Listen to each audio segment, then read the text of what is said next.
Good evening, folks. Wayne Bolden from the Speed King channel. How y'all doing? It is Thursday evening, the eve of the Kentucky Oaks, and we're here to do the late pick 5 that will include the Kentucky Oaks. So we're going to dial right into that. Not going to do a whole lot of commercials, but while we're at it, hit the button, the red one, ring the bell, do it like that. So the table is set. We're ready to roll tomorrow, Friday. I think races start at 10:30 tomorrow. For the Kentucky Oaks Day. I hope the weather fares out fairly, and we've already put out our first pick 5, races 1 through 5, so you folks have that ticket out there. And this is races 9 through 13.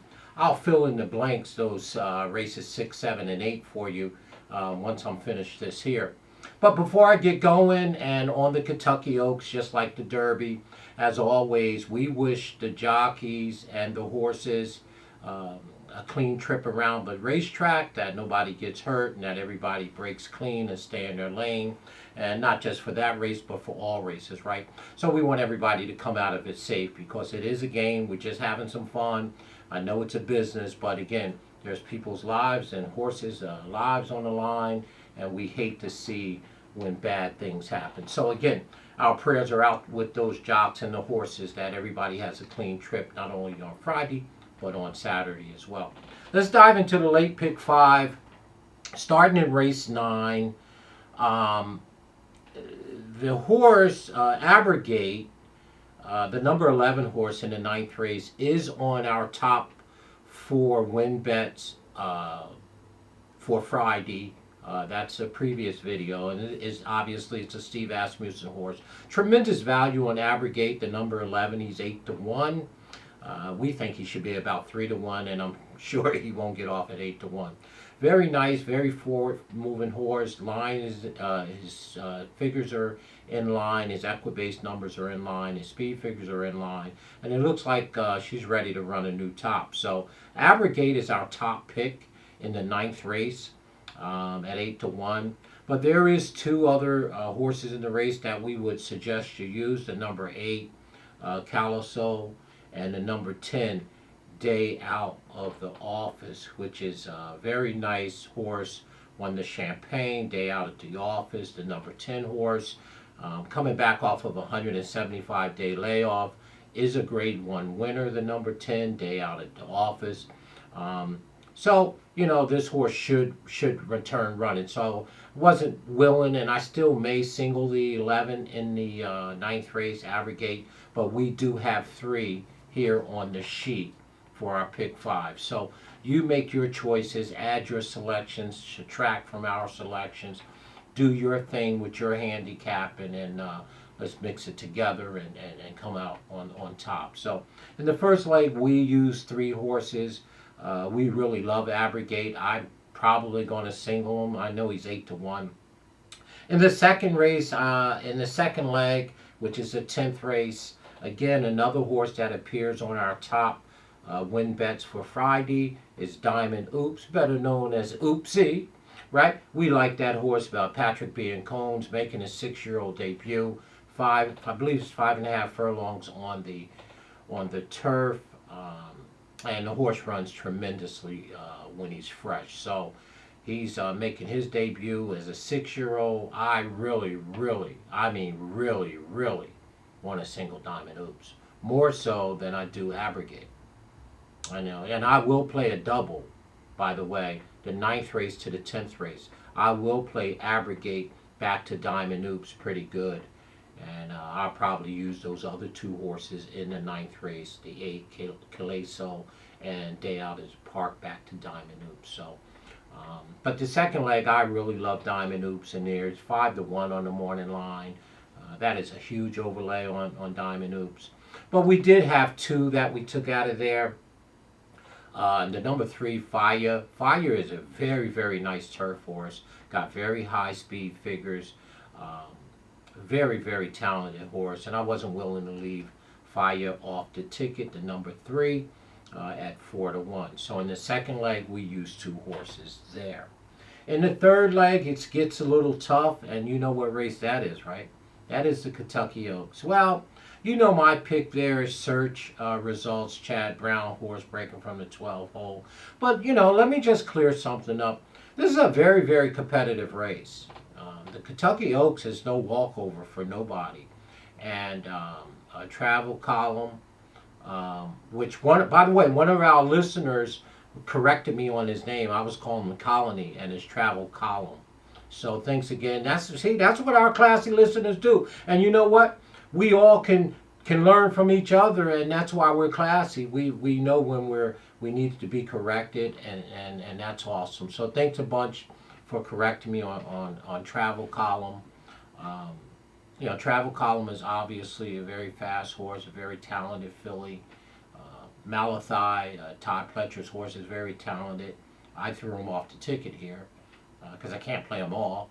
And I love search results. But the top three horses that are 3-1, 3-1, and 5-2, the three favorites, those are the horses to be favorite in the Kentucky Oaks. I like search results, but you could throw a blanket over them, and it could go either way. I went in there and put some value in the third leg of the pick 5. I like Crazy Beautiful at 12-1 as well, so I put her on the ticket. And Asmussen has the one horse, Pauline's Pearl, who I was willing to put on my pick 5 ticket as well at 20-1. And of course, Clary. So in substitute for travel column and Malachi, I use Crazy Beautiful, Pauline's Pearl, and of course, Clary.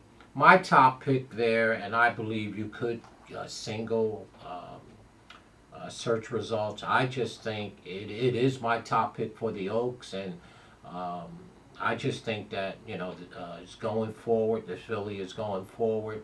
Chad Brown does have this horse Perkin, and I think she could beat the other two favorites easily.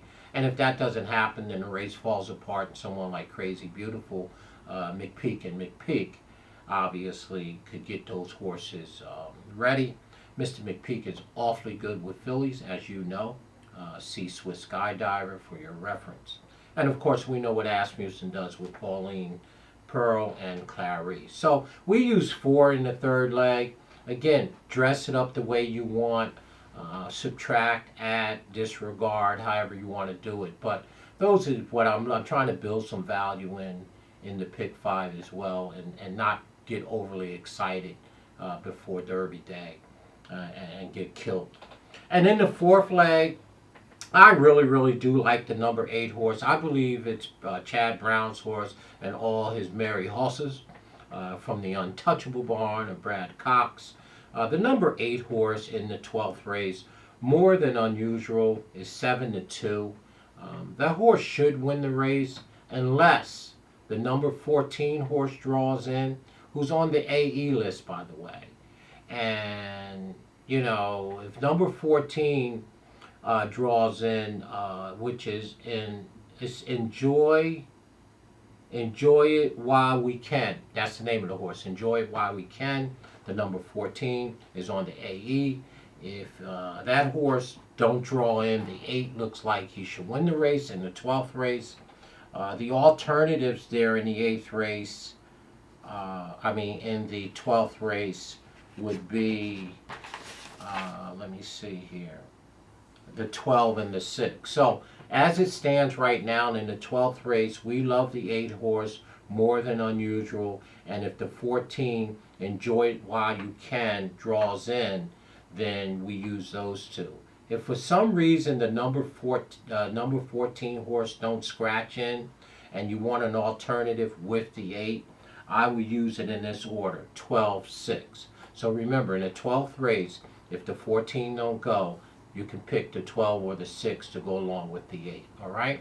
I might put a little note down there in the description when I post the sheet down there, all right? Fair enough. And in the last leg, once again, you could throw a blanket over these horses. We went 4 deep here. Liberty Isle, which is the number 2 horse at 9-2. We love the 1 horse, Alternate Shot. That's right, last race, 13. Alternate Shot is a pair-up horse. I like that, 12-1. The number 3, Magic Quest, is 9-2. And the 12 horse on the outside, I believe, is Chad Brown's horse, Smith's point. Is a first-time starter. I wanted to throw him in at 5-1. So this is how our late pick 5 looks. Our gate is in the first leg. We use 3 out of there. 3 in the second leg. Diamond Oops is there. We use 2. There's 3 by 2, by 4, by 2, by 4. If we play the ticket the way that it looks right here, which is what we probably should do, and not be cute, you know, because we'll get cute and do something stupid, right? The ticket is $96, you know. I mean, I really do want a single Diamond Oops. I love Diamond Oops in this spot. This horse speed figures are awesome. His equibase is awesome. She's running fresh. I'm a Patrick B. and Cone guy. But as it sits right here, the ticket is $96. Of course, that's the 9th race. In the 10th race, as you know, starts at pick 4. And it would be, how much would that ticket be? That would be $48, I believe. No, $32. So that's the ticket. Dress it up the way you like. Add, subtract, do your thing. My horses are in order of preference. So in other words, in the 9th race, I got the 11, 8, and 10.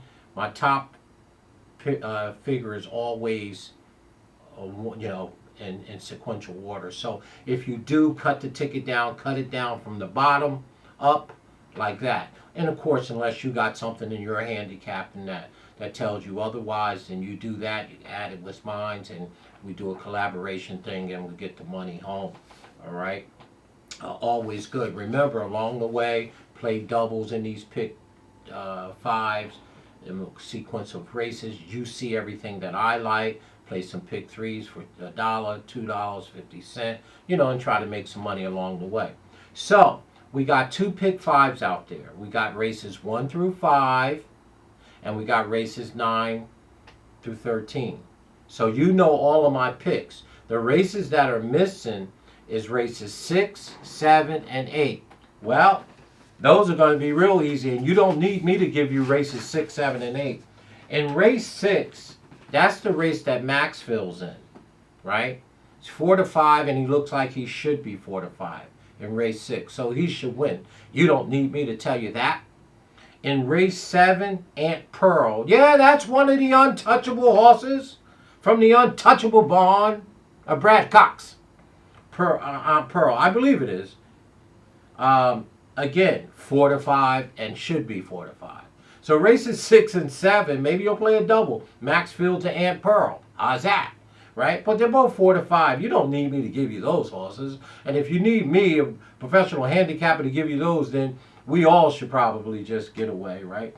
And in the 8th race, I might do a single video on this. I like a horse in the 8th race.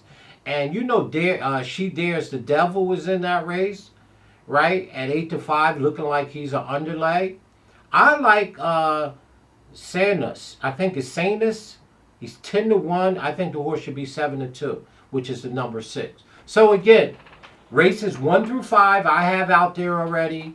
I have 9 through 13. The only races that we're missing in terms of what I like across the card is races 6, 7, and 8. Of course, 6 races Maxfield. You don't need me to do something on that.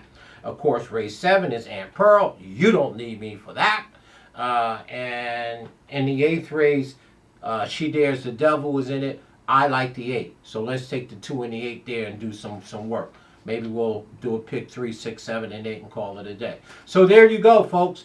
You have all of the picks. The only thing left now is the shouting, right? So we got races 1 through 5, 9 through 13. We fill in the middle, 6, 7, and 8. Maxfield and, of course, Aunt Pearl. You all know about them. So there it is. So there's all the work for the Oaks. I just need to put some tickets together for the Derby. I'll do that tomorrow while I'm playing around horse racing. I think races start tomorrow at 10:30. Let me say good luck to each and every one of y'all. I've enjoyed the commentary back and forth between all of us. Now we get to put it into action a little bit. But remember, out of all of this, remember to have some fun tomorrow. Let's get a little dialogue going as well, and some chatting. So good luck to each and every one of y'all. safe around the track to the jocks and the horses, and good luck to everybody, all right? The Speed King, I'm pretty tired, but I'm up to the task, all right? Once again, have a great day. Enjoy yourself. Talk to you shortly.